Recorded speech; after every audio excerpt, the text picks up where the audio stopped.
"What do you mean we haven't checked the warehouse temperatures in 2 summers?" Landon Lowell's voice cut through the boardroom like a blade. He wasn't yelling, but the tension in the room jumped 10 notches. Landon had inherited the logistics company from his father 5 years ago, and while he'd grown it from 6 locations to 9 across 3 states, lately he'd been getting too comfortable behind spreadsheets and quarterly reports. His district manager, Carla, shifted in her seat. "Well, the warehouse in Phoenix it's old. But the manager says productivity's fine. No one's filed any formal complaints." Landon stared at the wall. No complaints. That phrase always bugged him. He knew firsthand that silence didn't mean satisfaction. It often meant fear or worse, resignation. "I want to go see it," he said. Carla blinked. "You mean, like a visit? We could set something up." "No," he said, standing. "I mean I want to work there, undercover." The room fell still. "They've never met me. I've never been to that location. I can blend in. Just another guy learning the ropes." The next morning, Landon shaved his beard, dyed his hair a darker brown, threw on a worn hoodie, and borrowed one of the older delivery vans. He became Doug, a new trainee from out of state.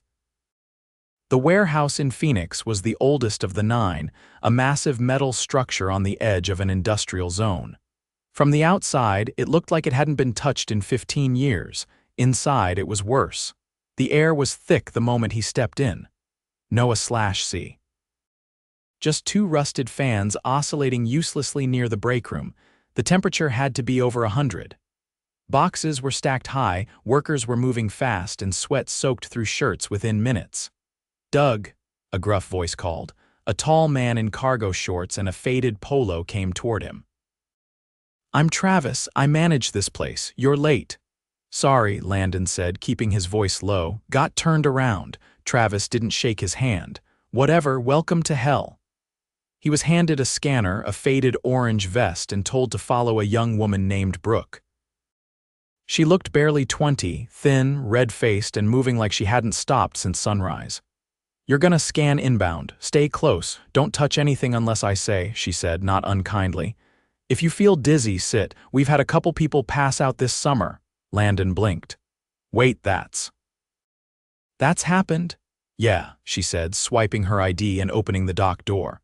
"But Travis says it's part of the grind." Hours passed. Landon lifted, scanned, carried, and sweated. There were no fans near the dock, no cold water, just one cooler near the break room that was constantly empty. A guy named Denny offered him a lukewarm bottle from his stash. "Don't count on management to care. We're numbers to them." Landon stayed quiet, watching. Later, while unloading a shipment with Brooke, he noticed her hands shaking. She wiped her forehead, stumbled slightly, and then without a word collapsed to the concrete. "Brooke." Landon dropped the box and ran to her. Her eyes were half closed, breathing shallow. "Help," he shouted. "She's down." No one moved for a second, then Denny rushed over. Travis walked in slowly, chewing a granola bar. "She probably skipped lunch again," he muttered. "Are you serious?" Landon snapped. "She passed out from heat exhaustion and you're blaming her." Travis rolled his eyes. "You new guys are always dramatic. She'll be fine." Landon's fists clenched. This wasn't just negligence, it was cruelty. The paramedics came and took Brooke away. Travis didn't even follow them out. Landon stood there, drenched in sweat, heart beating fast. He wasn't just disgusted, he was furious. And guilty. How had this been happening right under his nose? He'd come to observe. Now he was done watching. He was going to fix this, starting with Travis. The next morning, Landon arrived before dawn, parking his plain delivery van in the far corner of the lot. The building was still dark, lit only by a flickering overhead lamp above the side entrance. He walked in through the employee door the same way he had the day before and felt the familiar heat settle around him like a second skin. The warehouse hadn't cooled overnight. If anything, it was worse. Inside, there was no mention of Brooke. No one talked about what happened. Her name didn't come up during the short morning briefing, which consisted mostly of Travis rattling off numbers and telling everyone to move faster today, no dead weight. Landon stood in the back of the group, silent, arms crossed. After the briefing, he stepped into line at the loading dock, where he was assigned to work with a man in his 40s named Reggie. Reggie didn't say much at first, just nodded and handed him a clipboard. "You do the checks, I'll handle the lift," Reggie said as he maneuvered a cart loaded with packages toward the outbound crates. "I can help with the lift," Landon offered. Reggie gave him a sidelong glance. "Nah, you're still green. Won't risk you dropping anything." They worked for a while in silence, the metal walls of the warehouse vibrating slightly every time a truck backed into the bay. Landon noted that the temperature inside was already climbing, even though it wasn't yet 8. After about an hour, Reggie finally spoke again. "You knew, right?" "Yeah, first week," Reggie nodded. "You see what happened to that girl yesterday?" Landon kept his eyes on the scanner. "Yeah, I was right there." Reggie leaned in slightly, lowering his voice. "She's not the first. Last summer, a guy named Felix dropped on the line. Ambulance took him out too, was back the next day limping." Landon looked at him. "Why'd he come back?" "Because Travis told him if he didn't, he'd rethink his hours permanently." Landon's hands stilled. "That legal?" Reggie gave a half laugh. "Legal? You think Travis cares about legal?" He gestured toward the office upstairs. "That guy's been running this place like a sweatshop since forever. Anyone complains, he writes them up. Enough write-ups and you're out." "That's his way." Landon's jaw tightened. "And upper management just lets that slide," Reggie shrugged. "Far as I know, no one from upstairs ever shows up, just emails and numbers. If the shipments go out, they don't ask questions." They kept working. At one point, Reggie winced and leaned on the crate. "You good?" Landon asked. "Yeah," Reggie muttered, rubbing his lower back. "Been trying to get moved off dock rotation for months. Told Travis I've got sciatica. He said I should drink more water and stop whining." Landon said nothing, but inside, the pressure was building. One story after another, all of them pointing to the same person, and the same silence from the top. Later that morning, Landon found himself assigned to inventory with a woman named Tania. Her pace was steady, her eyes sharp, and her manner all business. She walked him through the process without wasting a word. "You've been here a while?" he asked, scanning a box that had no visible label. 3 years. "Why stay?" Tania paused, then said, "Because I need the job, and because someone's gotta make sure these kids don't get hurt." Landon frowned. "You mean like Brooke?" Tania nodded once. "She's 19, was working doubles to help her mom pay rent. I told Travis she needed shorter shifts. He told me to stay in my lane." They moved to the next row. Landon glanced up at the office window above the floor. Travis was standing there, arms folded, watching the floor like a hawk. "He ever come down here?" Landon asked. "Only when he's writing someone up, or if he thinks someone's slacking. Otherwise, he stays in that freezer of an office with the only working unit in the building." She paused. "Figures, right?" Landon nodded slowly. He didn't say what he was thinking. That he'd personally signed off on the budget for that A/C unit last year, assuming it was for the whole building. He'd trusted Carla's report, which had mentioned climate stabilization completed at Phoenix site. Now he realized that phrase had been a smokescreen. When lunch rolled around, Tania offered to split her sandwich with him. He declined, opting to check the break room. Inside, the vending machines were nearly empty. A sign on the fridge read, "Personal items only, no communal storage," and the water cooler was again bone dry. "I'll be back in a sec," Landon said, stepping outside. He crossed the lot, climbed into the van, and pulled out his phone. He called Carla. "Hey," she answered. "How's the trip?" "Tell me something," Landon said. "When you said climate control was completed in Phoenix, what exactly did that mean?" "Well, the office was retrofitted. Travis said the floor wasn't a priority. He said they had portable fans." "Portable fans," Landon repeated, his voice flat. "There's 2, neither work. And someone collapsed yesterday from heat exhaustion." There was a pause. "We didn't have that in any reports." "No," Landon said. "You didn't?" I'll come down next week and do a walkthrough." "No. I don't want you anywhere near this place until I'm done here." He hung up and went back inside. That afternoon he pushed harder, worked every station, spoke to everyone who would talk. He met a young guy named Lewis who was told to lift with his gut, because technique slows you down. A woman named Miriam who'd been clocked out automatically during overtime hours and told it was a system glitch. A part-time high schooler named Chase who said Travis once shoved a clipboard at his chest and told him to man up when he asked for a water break.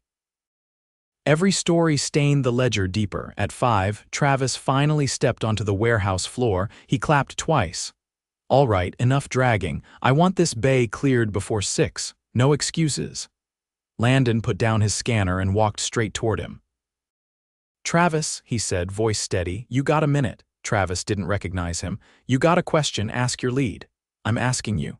Travis narrowed his eyes. "Who the hell do you think you are?" Landon reached into his vest and pulled out his company badge. The real one, Landon Lowell.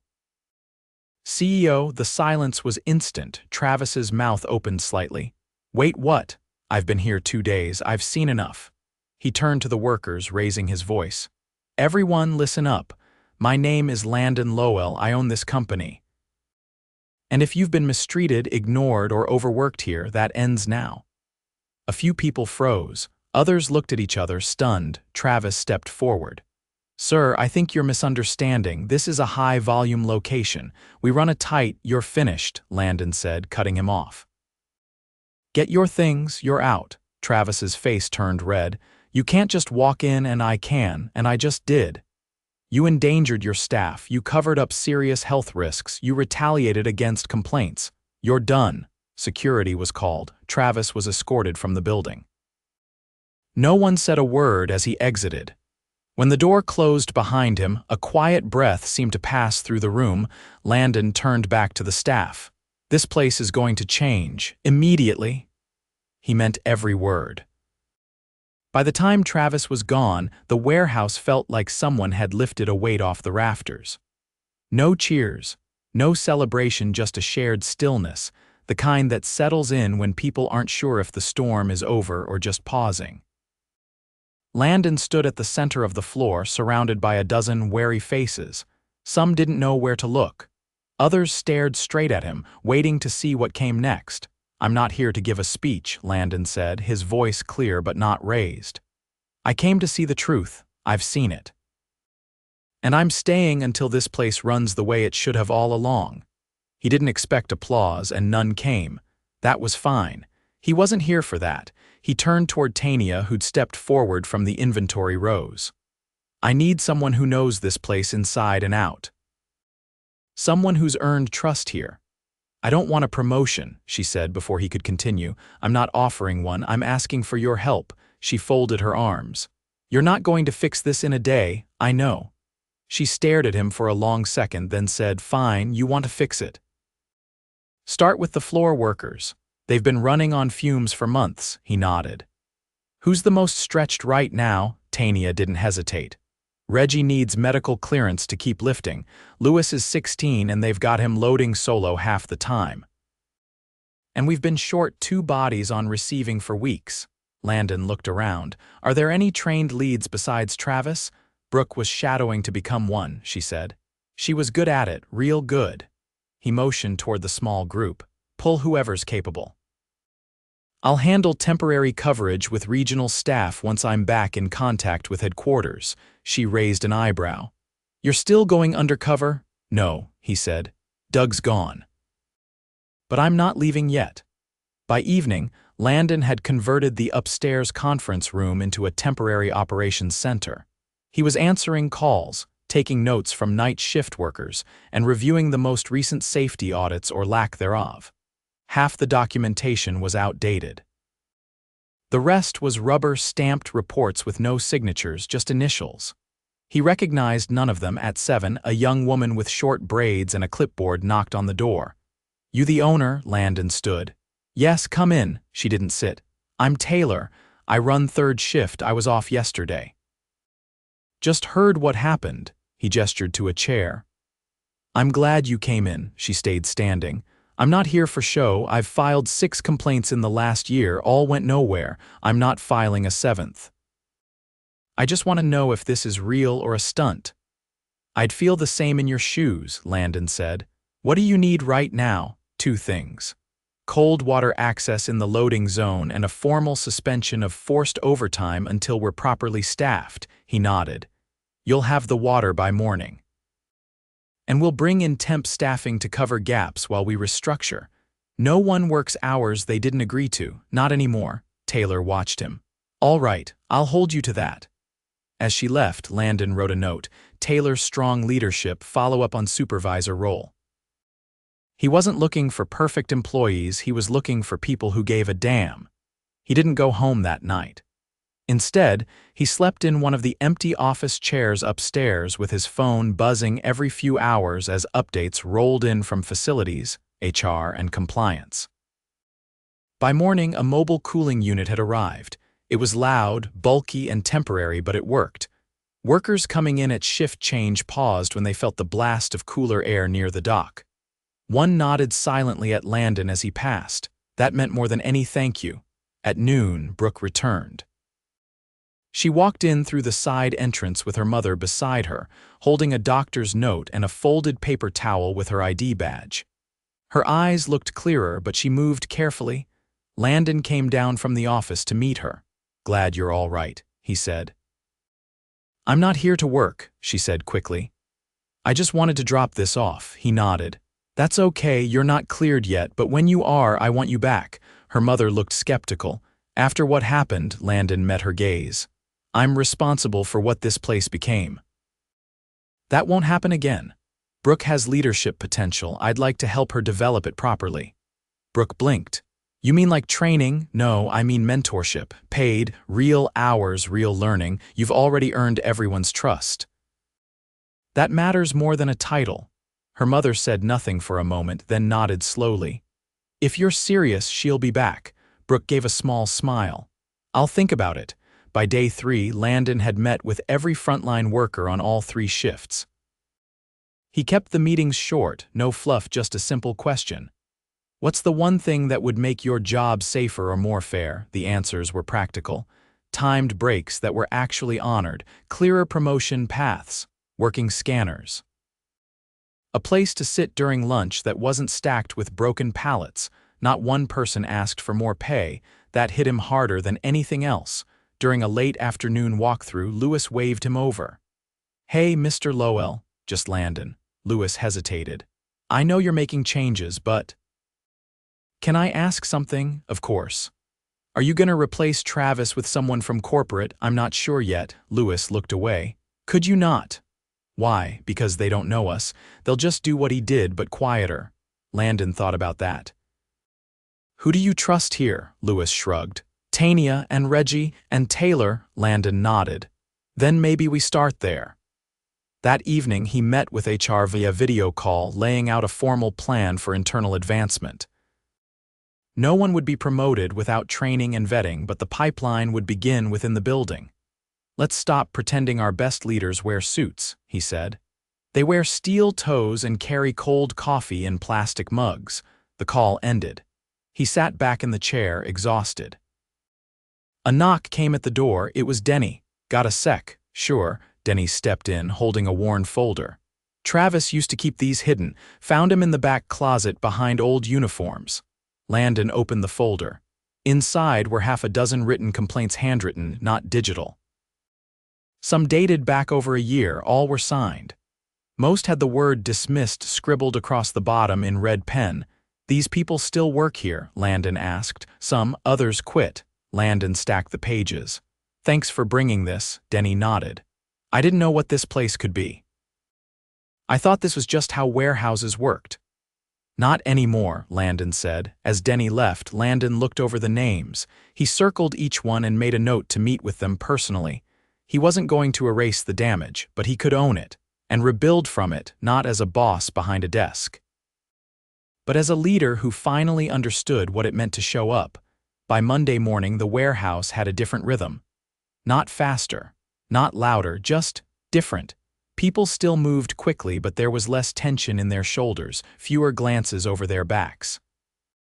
The mobile cooling unit hummed steadily by the loading dock, and new water dispensers industrial grade, sealed and ice-cold were stationed at each corner of the floor.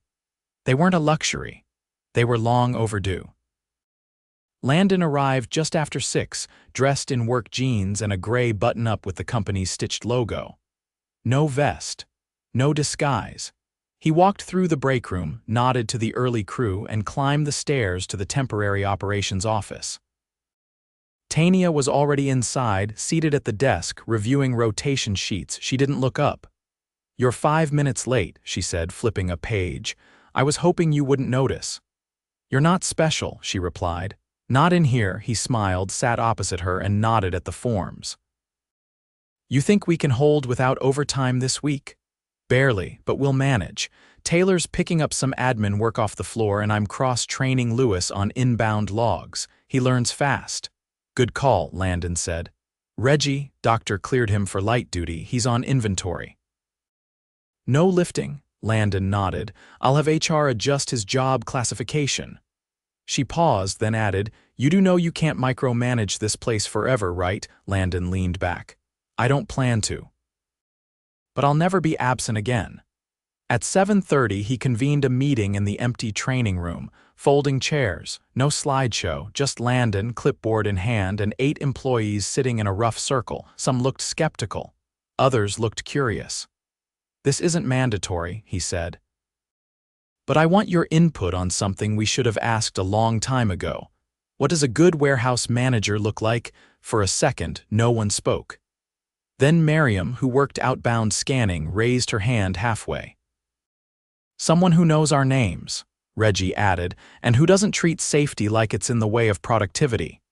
Taylor said, "You want someone who can lead. Pick a person who doesn't need to raise their voice to get respect." Landon nodded, writing as they spoke. He didn't interrupt. He just listened. When it was over, he stood and said, "I've heard enough to know we're not going to bring in anyone from corporate. We'll promote from here. But it's not going to be a favor. It'll be a process with training, mentorship, and accountability." Tania walked in then, holding a file. "We've narrowed it to 3 candidates, all internal, all volunteered." She handed him the folder. He glanced at the names, Taylor, Brooke, and a quiet man from dispatch named Omar. "I'll interview them today," he said. The first was Omar. He arrived 10 minutes early, sat with his hands clasped, and answered every question with calm precision. When Landon asked how he'd handle a floor conflict, Omar said, "By listening first, then clarifying expectations.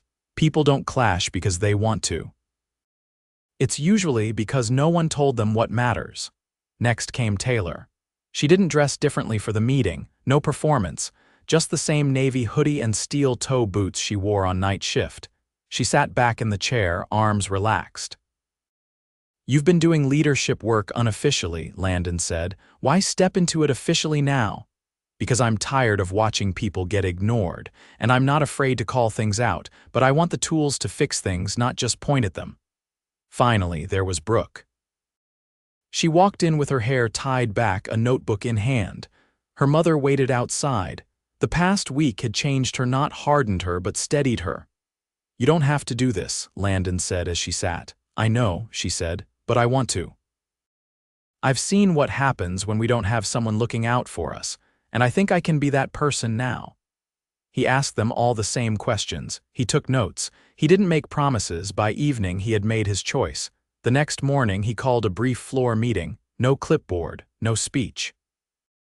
"Just honesty. Starting this week," he said, "Taylor will be your acting floor lead. She'll be supported by Brooke, who's beginning a formal supervisor training program. Omar will assist both with logistics and tracking." No one clapped. That wasn't the culture yet, but people nodded. Some smiled. A few looked surprised. Not a single person questioned the choices. Later that day, HR processed the paperwork. Brooke's hours were capped at 30 while she finished recovery. Taylor was issued a company phone and a quarterly stipend for additional responsibilities. Omar received a formal title change and training access he'd never been offered before. Landon didn't just sign off on it. He sat with each of them and explained why he believed in their potential. That afternoon, he walked the perimeter one last time. Warehouse operations had stabilized. Temps had come in to fill the gaps, fans had been mounted, ice restocks were automated, but more than that, people had begun to speak up. As he passed the outbound dock, Lewis jogged over. "Hey, can I ask something? Always. Do we still have that company scholarship thing?" "The one for continuing education, we do." "Why?" "I was thinking about getting a certification, logistics or something, maybe even management later," Landon nodded. "We'll get you the forms, and if you stick with it, we'll reimburse tuition." Lewis grinned and ran back to his post. At 6:30, as the sun dipped behind the industrial park, Landon stood in the loading bay and looked out. The air still carried heat, but it wasn't suffocating anymore. The place had cracks. It always would. But now there were people here who knew how to patch them before they broke wide open. He walked back inside, found Tania locking up the inventory cage. "You're leaving?" she asked. "Tomorrow. I've got a district meeting in Reno." She nodded, then added, "You'll check in every week." She looked at him. "Good." He held the door open for her. She stepped out first. By the time Landon reached his truck, the warehouse lights had dimmed, and the lot was mostly empty. No alarms were blaring, no shouts from the floor, just the low hum of machines winding down. He took one last glance at the building. Then he drove away, knowing that, for the first time in too long, he wasn't the only one keeping watch.